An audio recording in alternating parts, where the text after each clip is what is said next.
All right, we're here on the summer solstice, the longest day of the year, and a long list of 20 albums. I would say the best of May, released in that month, here on this video. And I guess May was a good month. It took me a while to get around to this list in terms of making the video, and I took my time with the zine a little bit too. If you'd like to check that out, that is still available.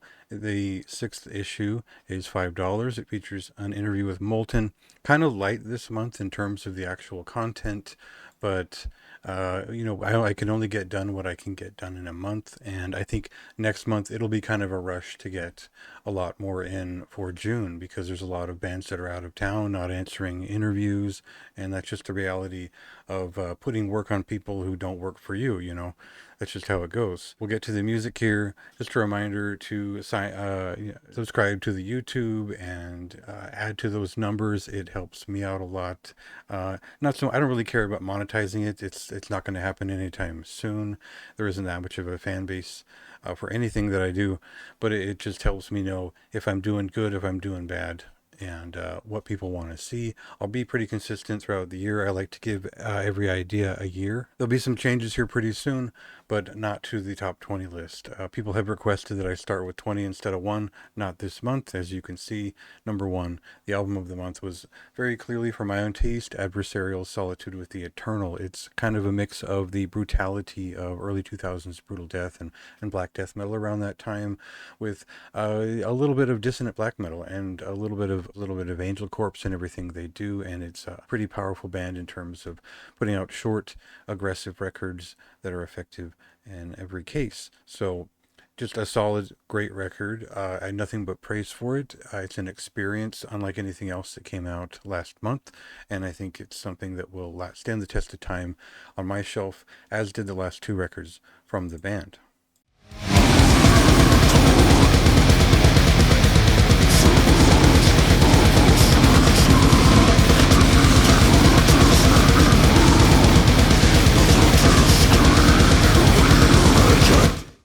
At number 2, we have the 4th full-length album from Hordem Rife, a Norwegian black metal band. Den Vried Makt is something a little bit different from the band. They basically mastered this whole idea, that their ideal of what Norwegian black metal is, and now they're contributing more to it in their own right. And I think it makes for an exciting album, a more atmospheric album, and one that is more melodic than some of their past work. I think their most recent record was kind of it was the best thing they'd done to date. I think this follows along those lines. This was recorded some years ago. It was from what I understand. So they're on a thread here, and I'm sure they have other recordings and other work done in the meantime that have continued to contribute to this sound of theirs. But I think this was a great step. The art is very finely curated. It's just an incredible item that I think everyone should at least give a chance if you're into black metal.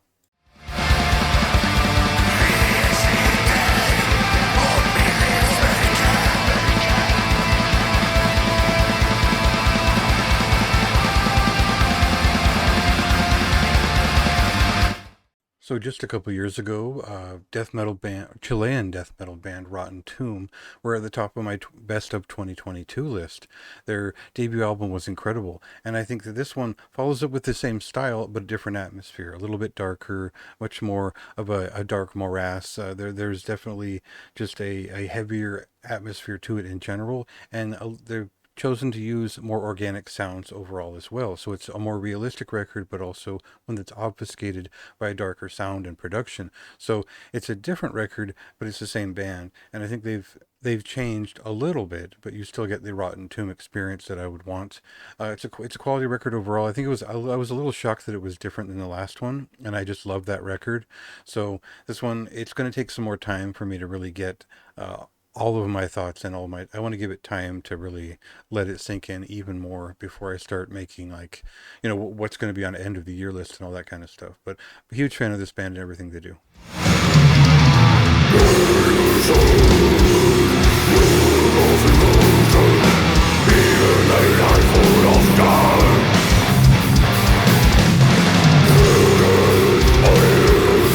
I I think part of enjoying a variety of subgenres in music related to metal and rock and all that is that sometimes bands just come and go, and Black Pyramid was one of them where they had two really strong records. They had a third record that had a different lineup. It was kind of a weird situation where there was a main songwriter here and there, and what was really great about their first two records returns, several years later, and I feel like they brought back that old magic. They've always been great songwriters.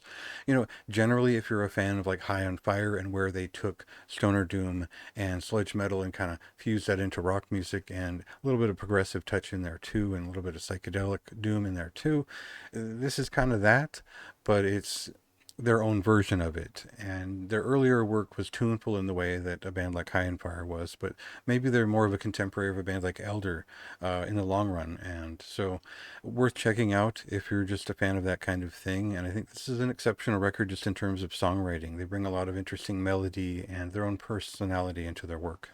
Found on the fringe of silence, death's head whispering free from the inner violence.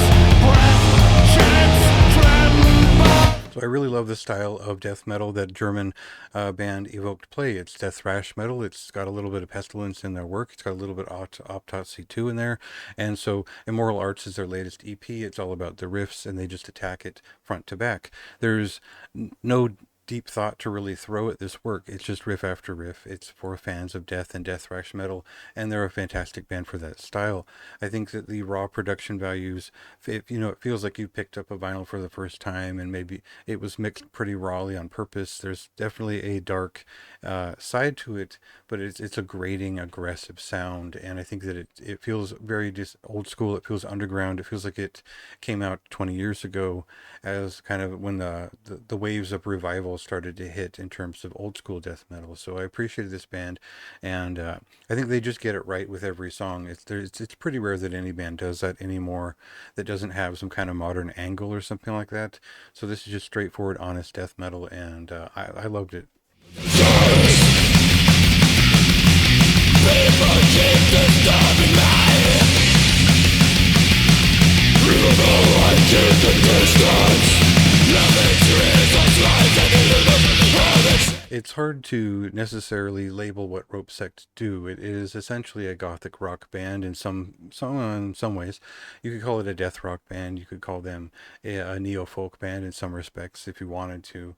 But it is tuneful, guitar-driven music that is maudlin. It's definitely sorrowful and also estranged. Obviously, the album title says it all in this case, but that's kind of been their sort of MO in terms of lyrics on all of their releases, is some estrangement from society, some separation from the norm and society. So I appreciate the themes almost as much as I do the tuneful aspect of their music, which seems to improve with each release. And this one wasn't an instant hit like the first record was for me, but that didn't stop it from being a great record. And so I ended up listening to this a lot more after review, and I'm a huge fan of this band.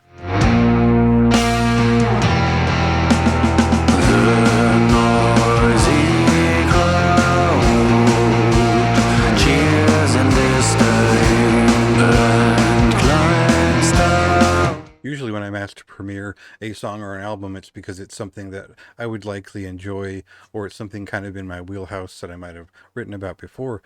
And I think it was not obvious why Nocturnal was in my wheelhouse right away until I'd gotten a few songs into this album. And it clearly does have that kind of early tribulation, less the death metal side and more the dark metal side in their sound. But there's also a little bit of that kind of Morbus Chron and the sort of rock applied to heavy metal and a progressive style of death metal in some sense. There's a certain Swedish touch to the influences of this album. And they make sense if you look back to past bands that were kind of heading in this direction, but this was still an unexpected record, I believe, out of Indonesia, and it's a pretty fantastic record overall. It's pretty short. There's a great cover at the end, so think of it like a formal introduction that probably took years to develop, and I hope that they're finding a path forward with this sound, because it's pretty compelling for my taste.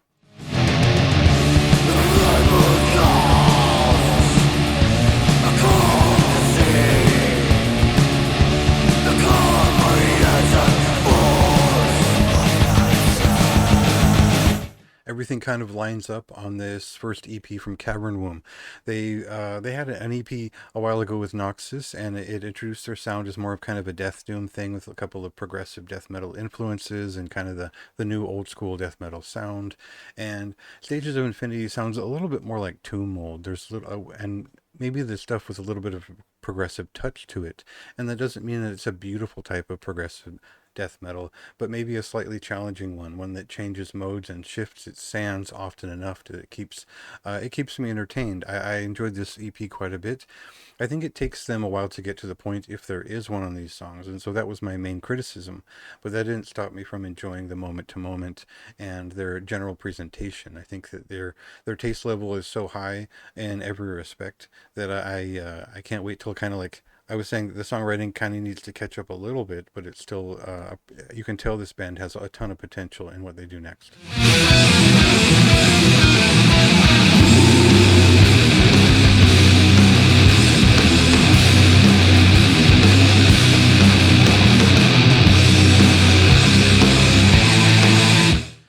Reversed is kind of an 80s metal, 80s death metal, blackened thrash kind of thing. And I like that it's kind of a shapeless, formless, not sure exactly what it is band off the top of my head.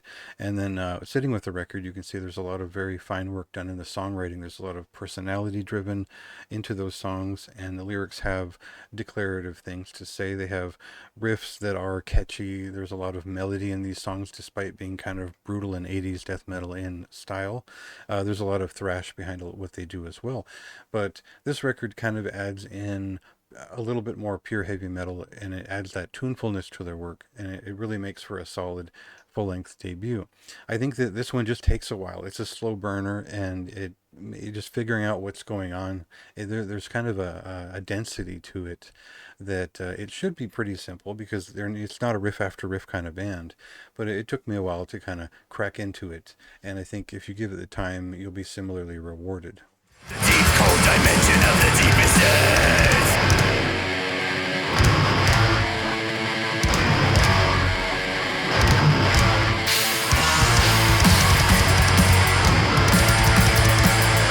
I hate to say it because it sounds kind of cheesy, but if your band sounds a little bit like Creator, I'll probably enjoy it if you're talking about the 80s stuff. And that's where I would start with Abreaction. This Chilean band features members of Park Crest and Ripper and other bands that are pretty well known in the Chilean thrash metal scenery. And this band builds upon past work, but by kind of pulling it back a little bit towards pure thrash metal. They've got a little bit of kind of death metal touch in there too, but it's more just the aggression of late 80s thrash metal coming across. So this is an EP. It's a solid one. It comes and goes pretty fast with, I think, 4 songs that are all about the same kind of mode and method in the way that they push out their riffs. And since I love that style, albums like Terrible Certainty and all that are some of my favorites of all time. So I love sitting with a record like this as often as I can.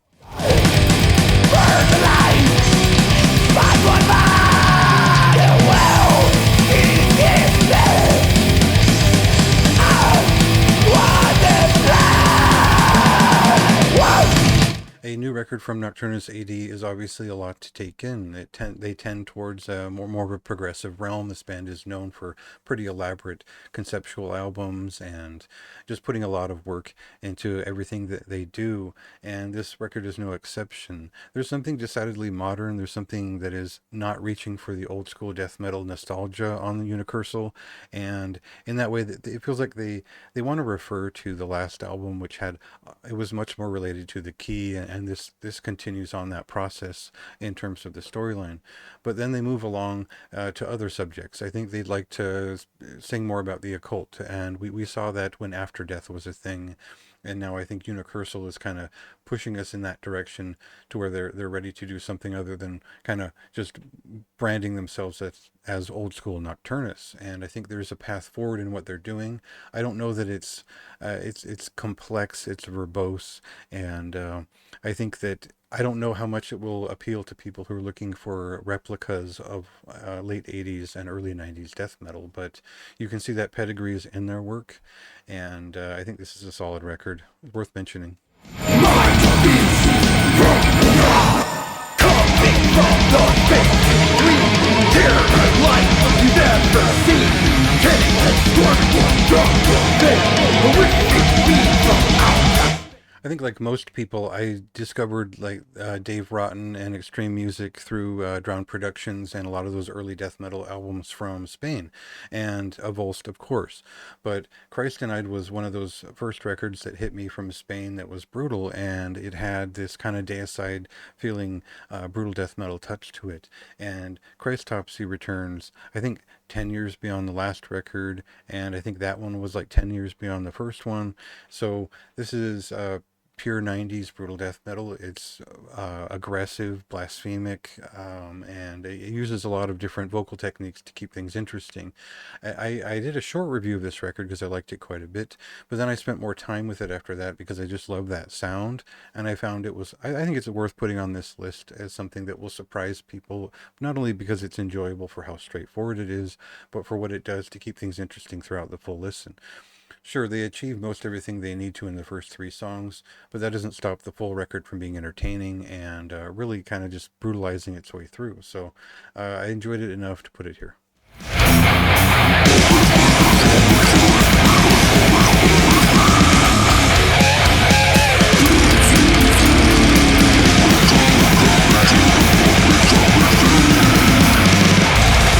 When Time Becomes Lost is a little bit of a paradigm shift for Hemotoxin. This California-based death thrash metal band or progressive death metal band, however you label them, has gone for a little bit more of a sentimental route, a little bit more of a classic progressive death metal route.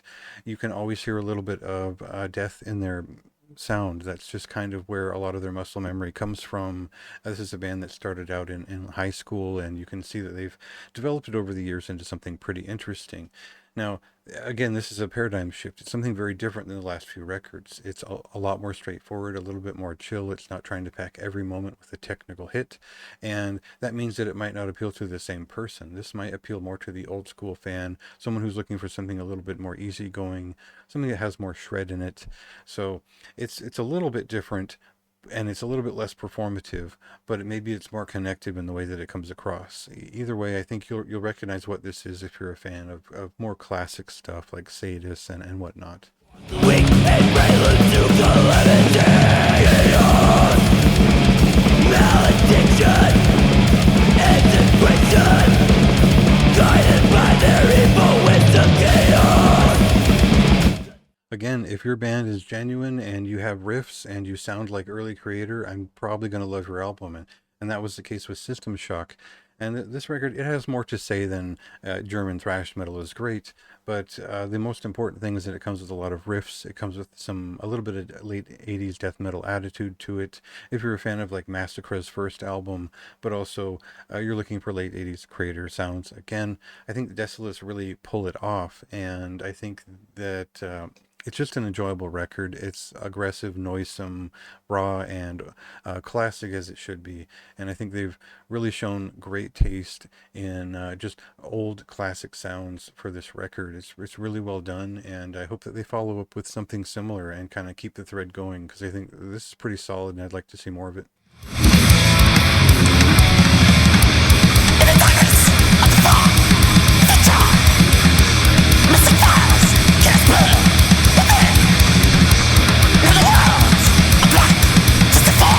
Sotharian is a solo black metal project from BST, who's best known for the Order of Apollyon and certainly Aesoth.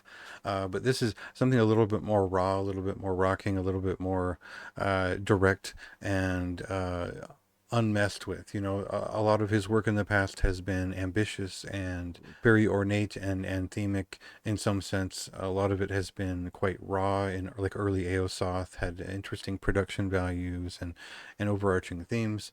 And this is something that is maybe a little bit more directly violent. It's a little bit more mayhemic. It feels like a little bit more early 90s, late 80s black metal in feeling a lot of the time, but then he's got his own touch to everything that he does. And Everything feels pretty deliberate here. I don't know that I love the drum sound on this record, but it doesn't interrupt the experience at all. It sticks out at first, and the record is immersive enough to where it never bothered me.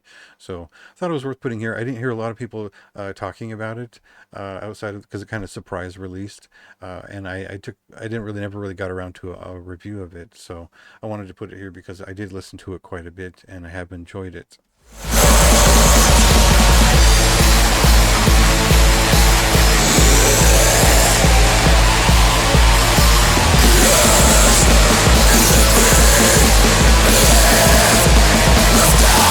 Slovo Miseka I Kurvi from Nadsvest it's a black metal record, and it's one that comes from folks who are they're related to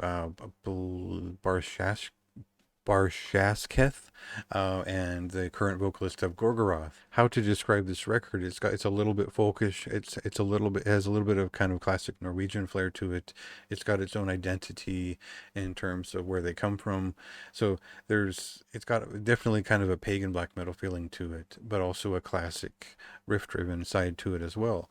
And I thought that the more I listened to it, the more layers that it kind of unveiled, and just found myself listening to it more than expected.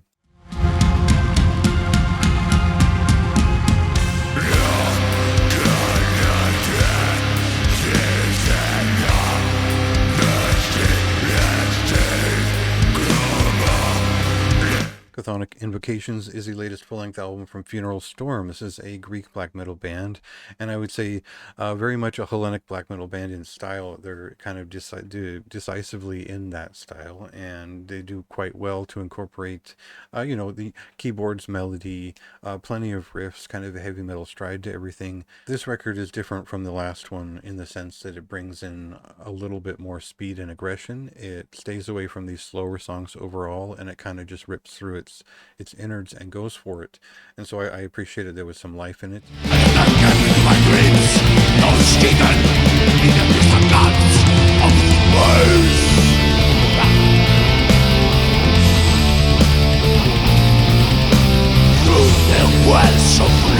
You might recognize some of the folks from Oscilligium and the Chicago area bands that they played in the past.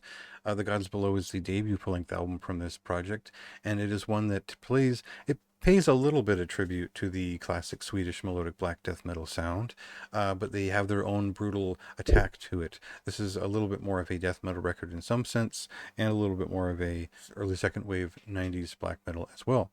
So a solid record, kind of straightforward, but one that I thought was worth mentioning because it had plenty of intricacy in its work to the point where it rang of brutality and intelligence at once. And I appreciated that combination because it had riffs, and it seemed like it had a purpose and something to say.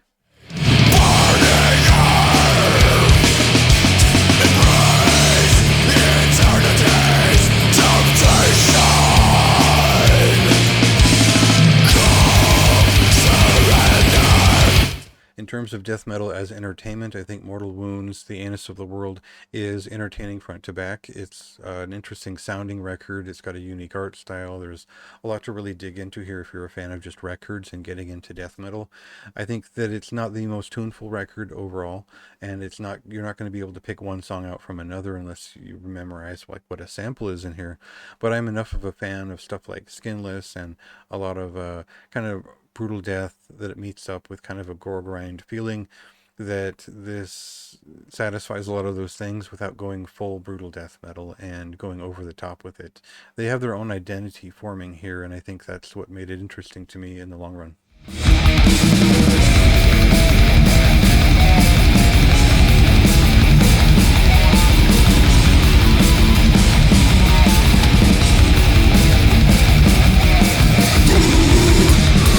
And last but not least, we have Ufomamet's Hidden. This is the umpteenth release from this band after many, many years, being kind of among the best stoner and psychedelic doom metal bands out of Italy. And this is a remarkable record in terms of how they're able to sum up so much of what they've done over the years and kind of bring their full identity into this album, which focuses on what we don't see, the hidden worlds inside of people's heads. And they were able to pull these kind of two halves of themselves out. There's one one that's a little bit more psychedelic, and there's one side that's a little bit more groove oriented and shamanic, and uh, there's a very classic feeling to the first half of the record, and there's in terms of 90s sludge and just feeling tuneful in that sense, and then there's the more a little bit more spaced out moments on the second half, which it reflects some of what they did on the previous album, but does it in a way that's more cumulative and representative of what the band is all about. They do have some of the great classics that go back as early as to the early 2000s, but I think that if you follow this band through their discography, you'll find something you like all the way through, and you'll find most of those things celebrated here on this record.